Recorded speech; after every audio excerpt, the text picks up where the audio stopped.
Welcome back, everyone, to Pride and Prejudice by Jane Austen. This is chapter 56.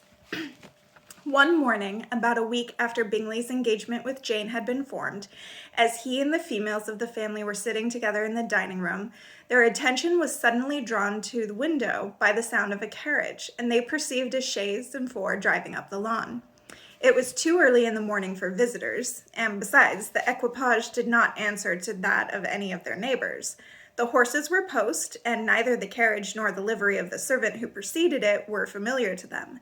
As it was certain, however, that somebody was coming, Bingley instantly prevailed on Miss Bennet to avoid the confinement of such an intrusion and walk away with him into the shrubbery. They both set off, and the conjectures of the remaining three continued, though with little satisfaction, till the door was thrown open and their visitor entered. It was Lady Catherine de Bourgh. They were, of course, all intending to be surprised, but their astonishment was beyond their expectation, and on the part of Mrs. Bennet and Kitty, though she was perfectly unknown to them, even inferior to what Elizabeth felt. She entered the room with an air more than usually ungracious, made no other reply to Elizabeth's salutation than a slight inclination of the head, and sat down without saying a word. Elizabeth had mentioned her name to her mother on her ladyship's entrance, though no request of introduction had been made. Mrs. Bennet, all amazement, though flattered by having a guest of such high importance, received her with the utmost politeness. After sitting for a moment in silence, she said very stiffly to Elizabeth, "I hope you are well, Miss Bennet. That lady, I suppose, is your mother." Elizabeth replied very concisely that she was. "And that, I suppose, is one of your sisters?" "Yes, madam," said Mrs. Bennet, delighted to speak to Lady Catherine. "She is my youngest girl, but one. My youngest of all is lately married, and my eldest is somewhere about the grounds walking with a young man who I believe will soon become a part of the family." "You have a very small park here," returned Lady Catherine after a short silence. "It is nothing in comparison to Rosings, my lady, I dare say, but I assure you it is much larger than Sir William Lucas's. This must be an inconvenient sitting room for the evening, and summer the windows are full west." Mrs. Bennet assured her that they never sat there after dinner, and then added, "May I take the liberty of asking your ladyship whether you left Mr. and Mrs. Collins well?" "Yes, very well. I saw them the night before last." Elizabeth now expected that she would produce a letter for her from Charlotte, as it seemed the only probable motive for her calling, but no letter appeared, and she was completely puzzled. Mrs. Bennet, with great civility, begged her ladyship to take some refreshment, but Lady Catherine very resolutely, and not very politely, declined eating anything, and then rising up said to Elizabeth, "Miss Bennet, there seemed to be a prettyish kind of little wilderness on one side of your lawn. I should be glad to take a turn in it, if you will favor me with your company." "Go, my dear," cried her mother, "and show her ladyship about the different walks.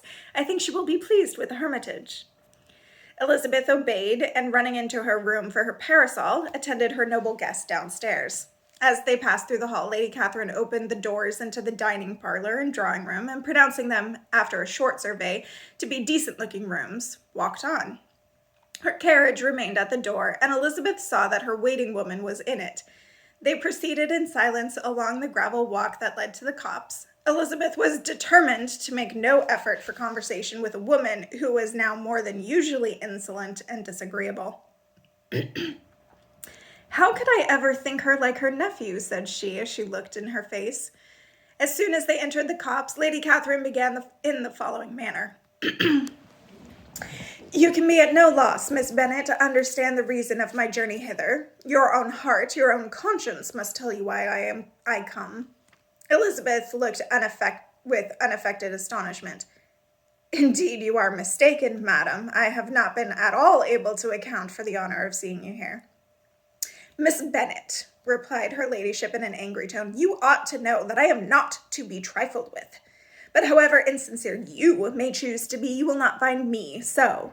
My character has ever been celebrated for its sincerity and frankness, and in a cause of such moment as this, I shall certainly not depart from it. A report of a most alarming nature reached me 2 days ago. I was told that not only your sister was on the point of being most advantageously married, but that you, Miss Elizabeth Bennet, would, in all likelihood, be soon afterwards united to my nephew, my own nephew, Mr. Darcy. Though I no, it must be a scandalous falsehood, though I would not injure him so much as to suppose the truth of it possible, I instantly resolved on setting off for this place that I might make my sentiments known to you. If you believed it impossible to be true, said Elizabeth, coloring with astonishment and disdain, I wonder you took the trouble of coming so far. What could your ladyship propose by it? At once to insist upon having such a report universally contradicted. Your coming to Longbourn to see me and my family, said Elizabeth coolly, will be rather a confirmation of it, if indeed such a report is in existence. If? Do you then pretend to be ignorant of it? Has it not been industriously circulated by yourselves? Do you not know that such a report is spread abroad? I never heard that it was.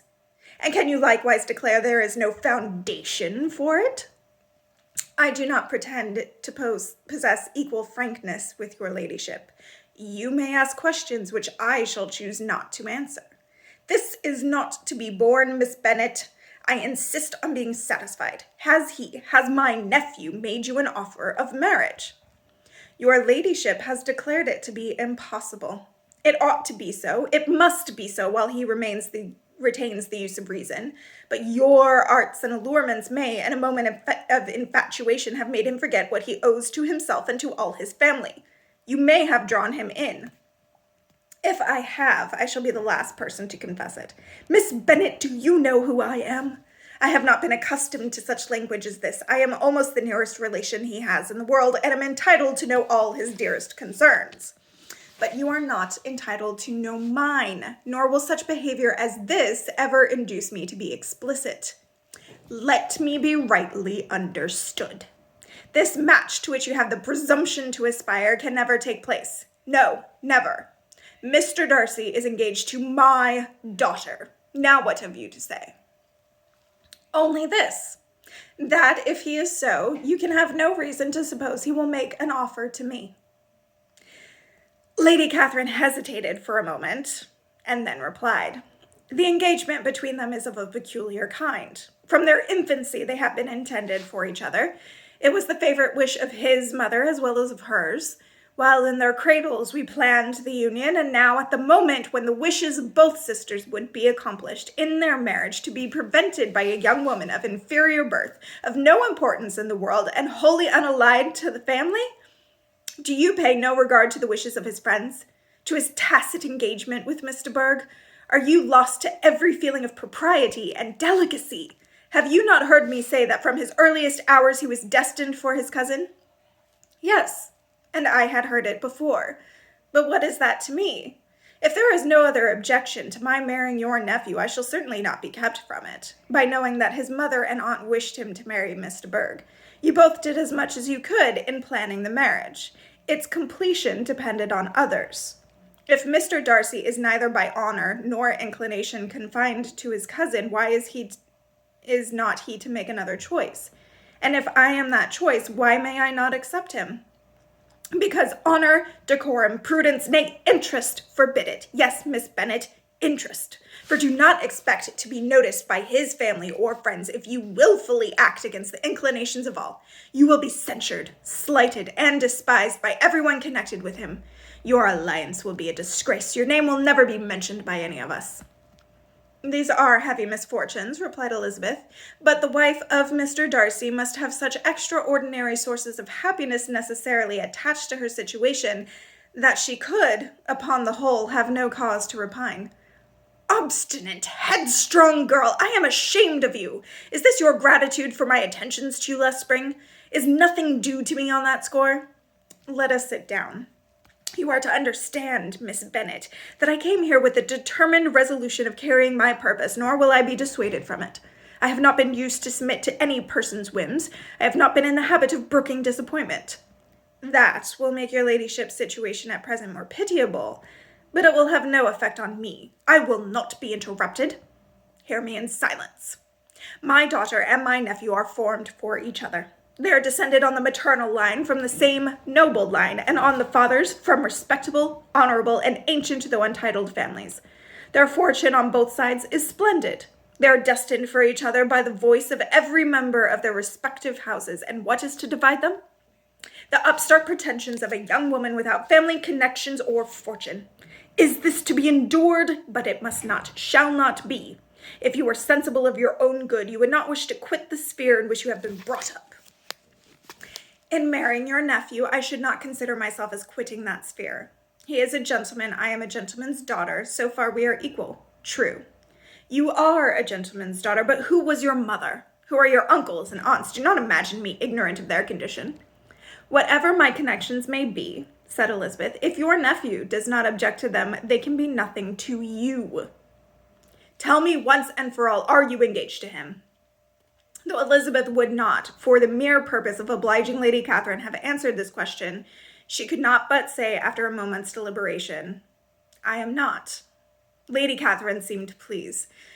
And will you promise me never to enter into such an engagement? I will make no promise of the kind. Miss Bennet, I am shocked and astonished. I expected to find a more reasonable young woman, but do not deceive yourself into a belief that I will ever recede. I shall not go away till you have given me the assurance I require. And I certainly never shall give it. I am not to be intimidated into anything so wholly unreasonable. Your ladyship wants Mr. Darcy to marry your daughter, but would my giving you the wished-for promise make their marriage at all more probable? Supposing him to be attached to me, would my refusing to accept his hand make him wish to bestow it on his cousin? Allow me to say, Lady Catherine, that the arrangements with which you have supported this extraordinary application have been as frivolous as the application was ill-judged. You have widely mistaken my character if you think I can be worked on by such persuasions as these. How far your nephew might approve of your interference in his affairs, I cannot tell you, but you have certainly no right to concern yourself in mine. I must beg, therefore, to be importuned no further on the subject. Not so hasty, if you please. I have by no means done. To all the objections I have already urged, I have still another to add. I am no stranger to the particulars of your youngest sister's infamous elopement. I know it all.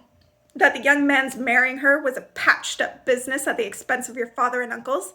And is such a girl to be my nephew's sister? Is her husband, is the son of his late father's steward, to be his brother?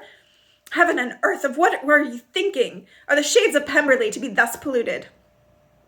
You can now have nothing further to say, she resentfully answered. You have insulted me in every possible method. I must beg to return to the house. And she rose as she spoke. Lady Catherine rose also, and they turned back. Her ladyship was highly incensed. You have no regard, then, for the honor and credit of my nephew. Unfeeling, selfish girl, do you not consider that a connection with you must disgrace him in the eyes of everybody? Lady Catherine, I have nothing further to say. You know my sentiments. You are then resolved to have him. I have said no such thing. I am only resolved to act in that manner, which will, in my own opinion, constitute my happiness without reference to you or any person so wholly unconnected to me. It is well. You refuse, then, to oblige me. You refuse to obey the claims of duty, honor, and gratitude. You are determined to ruin him in the opinion of all his friends and make him the contempt of the world. Neither duty, nor honor, nor gratitude, replied Elizabeth, have any possible claim on me in the present instance. No principle of either would be violated by my marriage with Mr. Darcy. And with regard to the resentment of his family or the indignation of the world, if the former were excited by his marrying me, it would not give me a moment's concern, and the world in general would have too much sense to join in the scorn. And this is your real opinion? This is your final resolve? Very well, I shall know how to act. Do not imagine, Miss Bennet, that your ambition will ever be gratified. I came to try you. I hope to find you reasonable, but depend upon it, I will carry my point. In this manner, Lady Catherine talked on till they were at the door of the carriage, when turning hastily round, she added, I take no leave of you, Miss Bennet. I send no compliments to your mother. You deserve no such attention. I am most seriously displeased. Elizabeth made no answer, and without attempting to persuade her ladyship to return into the house, walked quietly into it herself. She heard the carriage drive away as she proceeded upstairs. Her mother impatiently met her at the door of the dressing-room to ask why Lady Catherine would not come in again and rest herself. She did not choose it, said her daughter. She would go. She is a very fine-looking woman, and her calling here was prodigiously civil, for she only came, I suppose, to tell us the Collinsons were well. She is on the road somewhere, I dare say, and so passing through Meryton, thought she might as well call on you. I suppose she had nothing particular to say to you, Lizzie?" Elizabeth was forced to give into a little falsehood here, for to acknowledge the substance of their conversation was impossible. "Well, Lady Catherine! Lady Catherine is really only a lady in title. She is not a good person. Not a good person. She is a spoiled narcissist is what she is. She's a spoiled narcissist. But what will happen next? I'll see you next time.